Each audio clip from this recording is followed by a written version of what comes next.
What's up, guys? I have a unboxing and initial impressions review video for you guys today. Normally I don't really do unboxing videos just because when I get something I usually just end up ripping open the box and trying to get to whatever it is I bought as soon as possible. But for this, it's kind of like a special occasion, at least for me. I decided I might as well. I just got home. This came in the mail earlier today.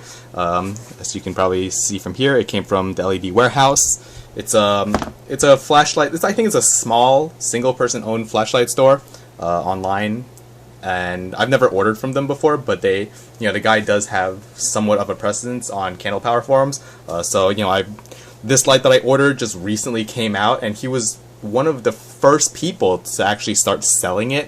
When I checked online today, I saw that Bright Guy also started selling it today, but he had these in stock like 2-3 days ago. He had like a handful of them, and I went ahead and I got like the last one that he had from the first batch, and then I think he got like 8 or 10 more pieces like today or so. So he has more in stock. But ooh, shoot, just cut into this. Whoops. So it is a flashlight, obviously, since it came from the LED warehouse. Well, might as well just open it this way. Very bad about opening priority mailboxes. But it's actually funny, like a little background. This is a light from a brand that I said I would never buy from, just because I felt they were overly expensive for what they offered in terms of output performance. But then I went ahead and I got one anyway. It was not cheap. Oh. Man, it's a lot of bubble wrap. And, oh shoot, it's just some packing slip, some packing bubble, and you can see here, it is a Surefire, and more specifically, it's the Surefire Backup 2, the EB2. A few years ago, Surefire came out with the EB1, or they just called it the Surefire Backup at the time, and it was a single cell light with 2 modes, I believe. And you can see here, normally Surefires are very tactical and aggressive looking with a lot of knurling and stuff. They kind of market towards law enforcement officers and military. But then the Backup was more of a classier dressed down light. Instead of their like gray hard anodized, they went with a black hard anodized, less knurling, not as aggressive crenulations. And this one is the 2-cell model, and this also uses one of their newer emitters. I'm not really sure on what emitter is actually in here, but it outputs 500 lumens on high and I believe 5 on low. Does it say somewhere here? No, it does not. So this versus their current generation or their last generation of LEDs, they were outputting I think 200 lumens max. A few models of their lights are actually using this new emitter that emits 500 lumens. The only one that I can really remember off the top of my head is their E2D Defender Ultra. That also came out relatively recently, and that also, I believe, uses the same emitter. It's just the body style is a little different. They were originally going to come out with an LX2 Ultra, which, I mean, if I were to get a Surefire, the LX2 would probably be my preferred platform, just because it's a 2-cell, so you get decent output and runtime. At the same time, it is a little tactical looking, but not as aggressive, and it didn't have as aggressive of crenulations as the E2D line did. With the Ultra model, I believe they kind of toned down the strike bezel and everything, but still it's a little more tactical than I would like. I would have really loved to get the LX2 Ultra, but then they axed that project completely, just because I think they were coming out with too many 2-cell lights with the same type of performance, and they came out with this EB2 instead. There's the price of it, $185. I believe Bright Guy has it for $180, like $179.99. But then if you want priority shipping, which is how this got shipped, it's like another $6, so it kind of equals out anyway. But enough talking. Like I said, I've never really owned a Surefire before. I mean, I know people that have Surefires, so their packaging is pretty new to me, I guess. I don't know. It's like a box, and then there's another box, and I opened this backwards apparently. It says Surefire on there. And then there's another half clam type thing. Some paperwork. So you can see here it shows you the parts, and then the output, the specs: 500 lumens on high, rated for 2.25 hours, and on low is 5 lumens, rated for 67. And on the asterisk it says here, tactical runtime until output drops below 50 lumens, and runtime per ANSI standard until output drops below 10% of initial level. So this 67 hours is actually till the output drops below 10% of 5 lumens, which is actually very low. And this 2.25 hours is runtime when this drops down to 50 lumens. So, and then you have I guess a sticker of sorts and some advertisements on their other products. You can see here the original backup, the EB1. And right here you can see here, this is the E2D Defender, and you can just see like how aggressive that bezel is. If you need it for like a self-defense impact weapon and to collect DNA off of people's faces, then by all means go ahead and buy it. The E2D Defender Ultra costs pretty much the same or thereabouts as this light does, and yeah, it's nice. I mean, I like I said, I've never owned Surefires before, but I have played with them. I know people that owned them. I've played with them out in the field, in people's houses and whatnot. They're very solid lights. I have to give them that. This is actually unscrewed, I assume, because batteries are in here. Yes, there are batteries in here, as you can see. Although it seems like, I assume they ship it with the tail light unscrewed, so the light doesn't accidentally turn on. You take the batteries out from off the head. And like I said, it comes with Surefire batteries, which is nice. Like I said, this is a 2-cell light. It takes 2 123A cells. In the past, I was never a huge fan of 2-cell 123A lights because I didn't like I was using rechargeable 123As at the time. So a lot of people don't really recommend that you use rechargeables in 2-cell lights. You want to use primaries. Now I've gone ahead and I right now use cheaper titanium brand primaries. They're like $1 a piece, so it's not so bad. I can feed the light relatively well. And yeah, it has like I said, it still does have kind of like crenulations on the bezel, but it's nowhere near as aggressive as the Defender. And what's nice about the crenulations is when you have it face down, you can actually see if the light is on or not. This version has the clicky switch versus the 2-stage. So for this, you just click on, and then you click again for the next mode. It's quite bright. Surefire also has a tactical switch, which I believe this light will also come out in, where it's where you press, and then it starts off at low. Wow, I could just feel the heat of the 500 lumens. But when you half press it, it starts in low, and then you press more and it goes to high or something. And then if you want to turn it on all the way, you have to twist the tail cap all the way tight. This light, it's pretty nice. I mean, for a 2-cell light, it's a little bigger than most 2-cell 123A flashlights. I think maybe because the head and then they have the tail cap here, which actually adds quite a bit of length, because the battery is all confined here. So if you compare it to something like this, close enough, I guess. I mean, you can see here that this is my Cork 123A tactical, and you can see that the tail cap on Surefire is just a little bit longer, but the head obviously is much bigger. Most likely because they do have optics in this one versus just a plain reflector, and that's the main reason why I decided to get this light versus what I was originally going to get. I was going to get a Phoenix PD35.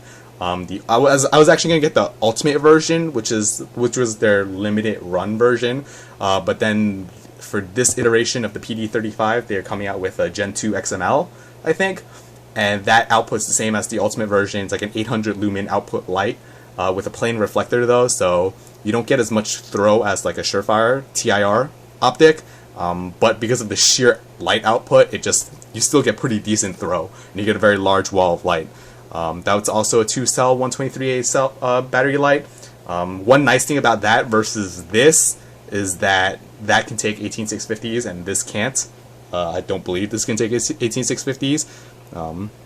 But, whatever. I have two 18650s, and my main 18650 light is this LumaPower D Mini, which doesn't really get used that much. Just you can kind of compare the length. This Surefire is actually longer than the D Mini, but the D Mini obviously has this huge reflector on it with Gen 1 Cree MCE. Actually, I don't think there was a Gen 2 Cree MCE, so whatever. And with an MCE emitter. What else do I have? Here is the 1-cell lights. I also have, I think, a Preon here. This is a Preon 2. Obviously different batteries in it, but you can kind of compare the length of the light.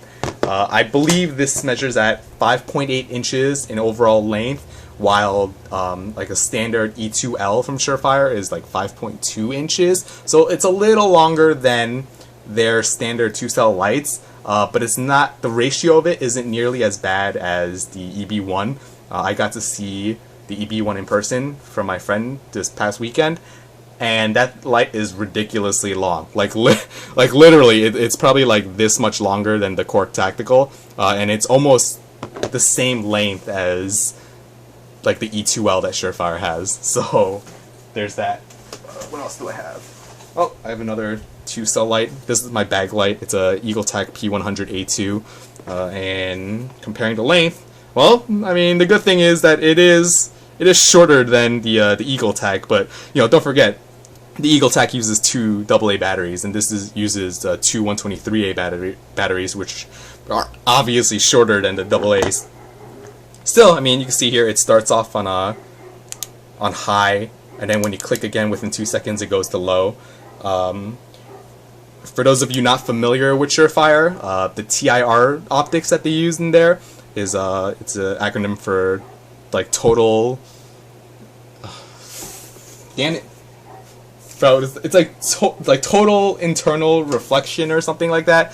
Basically, what it does is it collects light inside the reflector section in the optics, and it gives you a very tight hotspot. Probably can't really tell, but you can see like the hotspot here on low. Let me just switch this. You can't really tell. It's not really a fair comparison. It's actually pretty close in hotspot size to my Cork, which is surprising. But not. I mean, in general, with past, like, the nice thing about the TIR optic lights is that you get very good throw for not as much output. Obviously it's made for throw, and then you have less spill light versus something like this, which generally, like an orange peel, like a mild orange peel reflector, is meant more to flood the light out a little bit. So if you want to punch through darkness, through like foliage and stuff, this doesn't work quite as well because you get a lot of light spill reflection coming back to you versus something like this, which has a more focused hotspot. It throws a lot further, obviously. Like something like this EagleTech actually has a very tiny hotspot. I don't even know if you'll be able to make it out. It's such a bright light. The low mode on it isn't the greatest. Here we go. Like here, this is the LumaPower D Mini on low, and you can see how big that hotspot is versus if I were to, they're both the same distance away from this drawer right now, and you can see that the Cree MCE emitter has a much wider hotspot. Also because it is such a huge reflector as well. It doesn't really tighten the beam all that much, and that's the main reason why I went ahead and got this versus the Phoenix PD35. I kind of wanted a light with throw, and the PD35 is good because it runs off of two different types of batteries. It's a little shorter, I believe. There are more modes to it. I think there are like 3 modes on the PD35 versus just 2 on this, and it has more overall output, but it doesn't have a reflector that really focuses a lot on throw. So even though this technically has like 300 lumens less than the PD35, I believe this can still throw out light much further. And I'm not also a huge fan of the side switch, but at the same time, the PD35 is only a $75-$80 light, so you can't really complain. LED lighting technology has actually improved greatly in the past 5-6 years, and You know, I remember when like the single, like when Phoenix first came out with the L1P, like that was amazing. That was great output, decent regulation for a single cell light, and that light was like $40. You know, so lighting technology has gotten a lot cheaper, especially with lights coming in from China, kind of like homages, not direct ripoffs of popular lights. Like, don't forget, Phoenix is a Chinese company, but like off brands like Ultrafire and stuff, you could easily get those lights for $20, and they have like crazy lumen output, and not all of them are direct driven off the batteries to the emitter. Some have pretty decent regulation circuits in there, so there's that. So what do I think about this light?